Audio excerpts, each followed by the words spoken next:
Itaka tume ya uchaguzi na mipaka nchini IEBC kuharamisha kampeni za mapema zinazoendelea, wakisema huenda zikachochea ghasia nchini. Akizungumza katika kaunti ya Nakuru kwa niaba ya wakimbizi 500,000 wa ghasia za baada ya uchaguzi wa mwaka 2007 ambao hawajawahi kupata fidia kikamilifu, wameitaka tume ya kitaifa ya uwiano na utangamano nchini NCIC kuwachunguza wanasiasa wachochezi.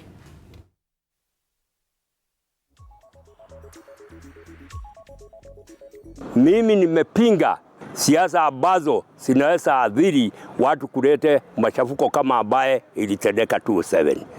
Kenya saa hii tuko na president ambaye ako katika kiti na tulimchagua. Tunataka aheshimiwe wakati huu wa nafasi yake, anaendelea kuongoza nchi hii ya Kenya. Tuko makabila 42, tunataka amani. Siasa mbaya tumekataa. Tunataka serikali yenye iko kwa mamlaka iheshimiwe, imalize muda wake. Kama mnarudisha yeye, mrudishe kwa amani.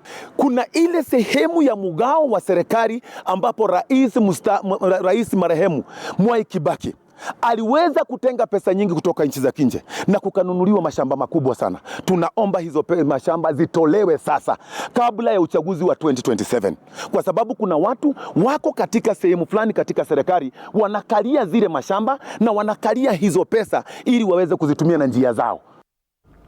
Mtazamaji, ni afueni